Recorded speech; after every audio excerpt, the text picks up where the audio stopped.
Welcome back to Say Mojo Homestead. It is the weekend, so it's time for our weekend video where we do our highs and lows. So, I'll go first. My low this week, I'll start with my low, was that attitudes weren't super great in the house just because people weren't feeling good. We couldn't really go anywhere because we didn't feel good, and it just made, it's not fun when you have sinusy junk and just don't feel good. So that was my low, that no one really felt great. My high was that we have some baby chicks that hatched. So that's super fun. I love seeing the baby chicks follow the mom. The mom tell them where the food is. I think it's so cute. So that's really fun. I'm glad we had a successful hatching. So we have some babies. Yes, that is exciting. Yeah. So, and just fingers crossed they'll do well. Yeah. And moms will raise them up to be strong, healthy chickens. Hens. We're hoping for hens. Yes, definitely. So for me, my low is just that, the sickness kind of going through the family this week. It was just sinus stuff, not COVID, everybody's good, but just some severe sinus stuff. It kind of started with Joe. He had an ear infection at the very beginning of the week, and then it sort of ran through. Yeah. So that was not very fun. Not fun. I think my high actually pertains to what we're talking about today, which is that we really successfully kind of kept it at bay with just oils. We do essential oils, so that, but also herbal teas. Yeah. I've always been kind of a believer in it, but a little bit skeptical about how much they work or how well they work. But I must say, really seemed to work. With holding it off. For me, it was really just in my throat, and that was it. And I was drinking the tea every day. And that's really unusual, especially with the sinus stuff. I usually will go full-fledged with it, especially once I start feeling it in my throat. But that did not happen, and we are all in the clear now. So super excited about that.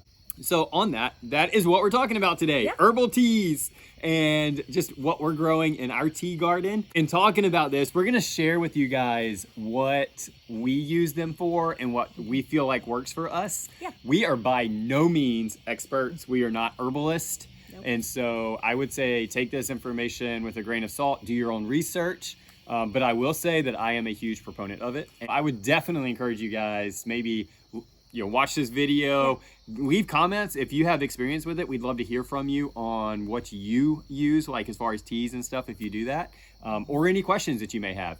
But with this video, hope it at least piques some curiosity. But then go on, the internet, wherever you want to go, and do your own research with it. So in this video, we will show you what's in our tea garden. And we're going to break down our top 3 favorite teas and share with you those kind of recipes. We'll talk about steeping tea with fresh herbs. And we'll leave a link in the description of a resource that we found that we really liked and we found really quick and helpful. It's very concise and just good information. So also, I will break this video up into chapters. So if you want to kind of skip ahead and look at certain things, it will make it easy for you on that. All right, so we are over here close to our tea garden. The tea garden is right behind me, as you can see. In another video, we kind of talked about, it was actually the farm tour video, talked about kind of the layout of everything. So the tea garden is right outside the milk house that we have for our goats, which is also right outside our side door that goes right into the kitchen. So just trying to think convenient wise, being able to come out, pick it, take it right inside and use it. So right now, let's go take a look at what we have growing over there. I will say, disclaimer, it's the end of the summer and some of it's looking a little bit rough, but you'll get an idea. Roses are an herbal tea plant. So this is our rose bush. There are other varieties that are better than this one. This one's just a generic knockout rose, but there are some others that will get better hips on them. And that's what you're really looking for. You can use the flowers, but the hips are what are left after it flowers. So you can kind of see right here where it's swollen, but true hips will swell up a little bit more than that. Knockouts every now and then we'll get those. Down the road, maybe we'll find one that has a better hip production so that we can use that more often in our teas. Now, moving on over here into the actual like more formalized area of it. This is lemon verbena. Like we said before, we will post down in the description what each of these things could be used for. So lemon verbena is right here. This is kind of a shrubby perennial. It does have a lemon scent, as it says, and smells really good. I personally like using it just to kind of get some of that lemon flavor in there. This one down here, which is really looking rough, it is putting out new growth, so it is fine, but this is hyssop. Moving on over, this big guy right here that looks like weedy grass is actually lemongrass, and it smells really good. Again, that lemon flavor. We've got a lot of them in here that have sort of that lemony type flavor. Lemongrass is a fun one to have. Moving on over, we got yarrow down in here. The yarrow is one that is good for a lot of just stomach type stuff, but it also has a really attractive flower through most of the summertime. So that's kind of fun with that one. Yarrow is also a good one to kind of boost the properties of a lot of these others. It's kind of an enhancer, if you will. So right behind the yarrow, we have, a toad hopping around. But this is bee balm, or also called bergamot. Flowers are spent on it right now, so no flowers. You can use the flower or the leaves on most of these. This one is a good one to use either or. It is in the mint family. Several of your herbal teas are going to be in the mint family, but not all of them are going to be aggressive like mint has a reputation of being. Speaking of our mints, the aggressive ones are back here in the pots. So we have catmint, mint julep coming up out of the stump, which that one has really taken a hit. I must admit, we're not great at keeping this area watered. Those pots are so far back, I usually forget about it. So they are hardy, they are coming back, and yes, I will try to do a better job. And then we also have a strawberry mint, which is just kind of a fun one to have just for the flavor. It does have a hint of strawberry sort of flavor. The girls really like that one. I'm not a huge fan of that one, but that's okay. Moving back over, we have lemon balm, which is the smaller leaf one, right next to our bee balm. Lemon balm, again, has the kind of that lemony flavor in there. Coming in front of it is Echinacea, or purple coneflower. This is a good one for a lot of different ones. This is one of our main ones we use for any of our sinus stuff. So it's been used a lot this week, which you can kind of tell, it looks like something's been eating on it. No, we've just been picking it. This is a good one because you can use flowers, leaves, or the roots of these guys. Anything that you can use the roots on, the roots are gonna be more potent, but you're also getting rid of one plant by using those roots because you're having to dig it up and take the root.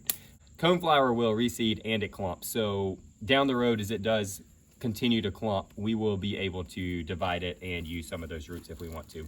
And then back behind here is our lavender. The lavender is a great one. Everyone knows that's probably the most commonly used one and one that everyone is familiar with. It is good for just kind of a calming effect. Now, it's best to use the flowers on those, but you can also use the leaves as well. So that pretty much is everything over here. We do have some other things around the yard that we can use, which I will be talking about in my favorite blend a little bit later. Right now, we're gonna switch it over and Cass is gonna talk about one of her favorites. So to start off, I'm gonna share with you guys our sinus soother blend, what we have found really helped us this past week with our sinuses and just this cold junk that we've had going on. A big one is Echinacea. We use Echinacea for anything head cold related. I combine it with lemon balm. I put in the yarrow because yarrow makes Echinacea work stronger and better. And then I put in, I'll put in lemongrass because that's good as well. So with this specific tea blend that I made this week, I also included a lemon essential oil and ginger root. All right, so one of my favorite combinations I just kind of experimented and played with just this past week. And it is a combination of lavender and mint and passion vine, which is why we're over here. That passion vine is actually a plant that's great for herbal teas. And what it does is it relaxes you, but it also induces sleep. So I wanted to test this theory out. So I made some tea with one of the flowers and then the leaves. You can use both on this. Chopped it up and then mixed it in with, actually I think it was a lemon verbena and lavender, and made a tea out of that.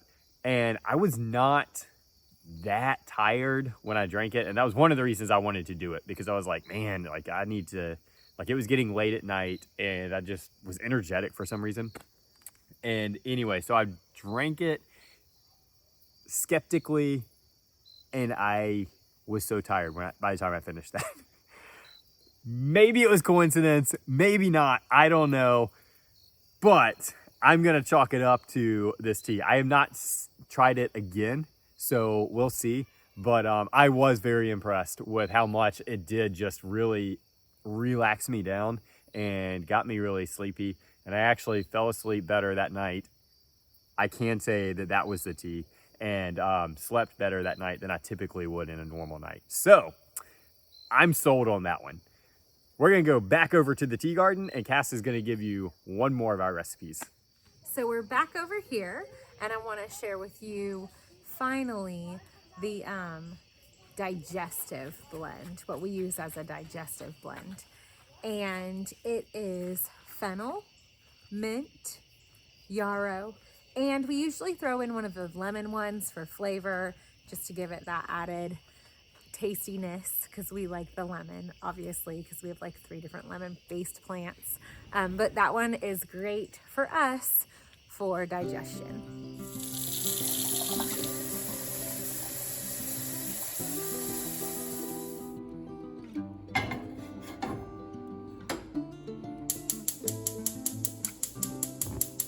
Okay, we chop up the herbs to release more of those oils and to really get all of those health benefits out of all of those leaves. First of all, you want to make sure you get your water super hot and that it's boiling. Okay, so our water is boiling. I can hear it in there, so I'm going to go ahead and turn it off and bring it over, and we're going to steep some tea.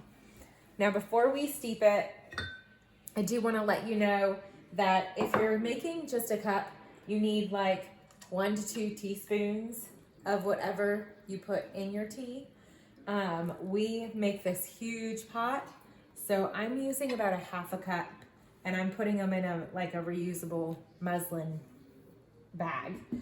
And then the other thing, you want to make sure that you put the lid on, because the steam helps the essential oils come out of the plant. So even if you're using a cup, you want to cover that cup while you're steeping your tea, so that all the essential oils and all the good nutrients can get into your tea and they aren't lost. Once you have put your water in and the lid is on, make sure you let your tea steep for at least 10 to 15 minutes. Obviously, the longer it steeps, the stronger it will be, but you need to give it a minimum of 10 minutes so that all of those essential oils and everything we were talking about really has time to infuse all of that water. And then you just go ahead and pour. Oh my goodness, it smells amazing. So thank you guys for watching. This video was actually done per request of several people. So if you've got anything that you want to see us do or talk about, then feel free to either leave it in the comments or find us on Facebook if you haven't already. We're also on Instagram. I put all of that information in the description for all of our videos, so you can find us through that. A lot of the requests for this video came through Facebook, so we are doing what you guys want to see. Yeah. So the teas are a huge difference maker in our family, and really just, again, this past week was convincing of that.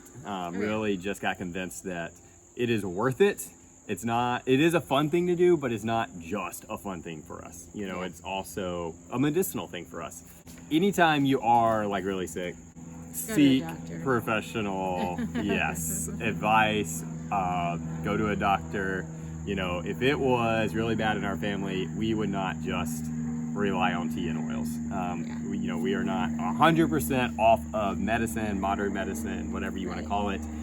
This is just a supplement that we use as soon as we feel something coming on to try to knock it out before we have to resort to those other things. Tea gardens don't take a lot of space. And so if this is something you're interested in, look into it. Find those flavors you like or you think you want to just try, and put a couple of pots out with some plants in them. I mean, that's really all the space that it requires. Most of these plants are super easy to grow. They're not finicky.